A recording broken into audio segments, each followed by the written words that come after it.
In Kenya, sexual violence of women and children occurs every 20 minutes. For one woman legislator, legislative response to this alarming trend was long overdue.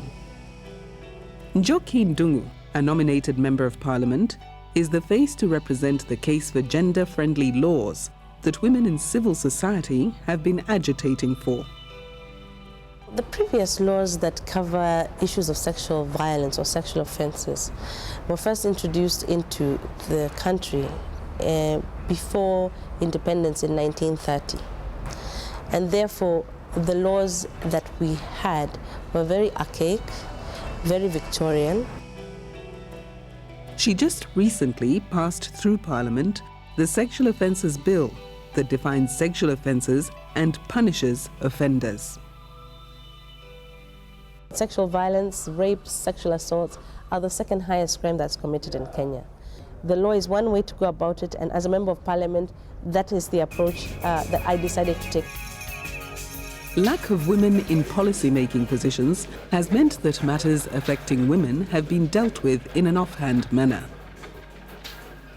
Mrs. Phoebe Asio was one of Kenya's premier women in Parliament. Her 25 years' experience is a track record of the lackluster performance of a male-dominated parliament. There was the affiliation bill for women, which I brought in our parliament. It was very badly defeated.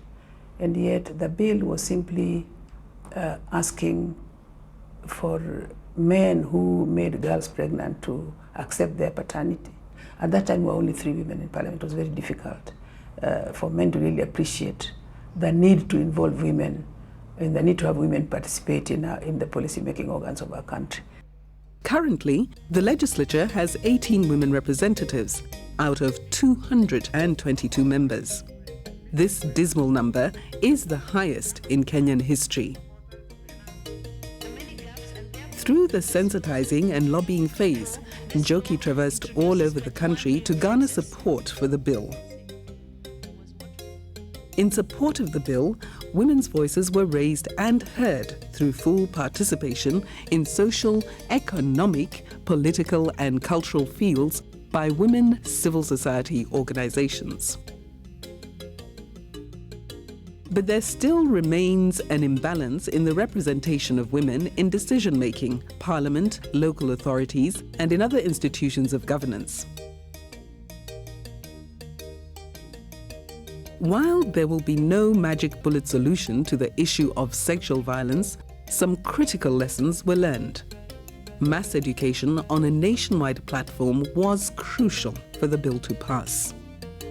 If we had known and done this before, quite a few of the issues that remain outside would by now be implemented by our government.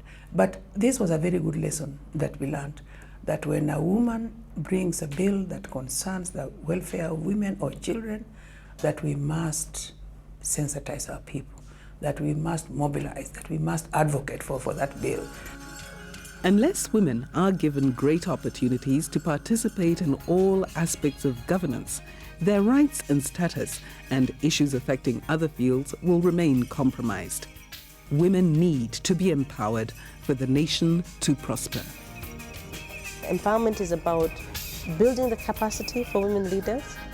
It's about giving women economic empowerment, because it's very hard to be empowered when you're poor. And giving education to women, whether it's social education about life skills or whether it's formal education. We must listen to the voices of women, and we must give women positions of power and leadership for Kenya to really excel as a country.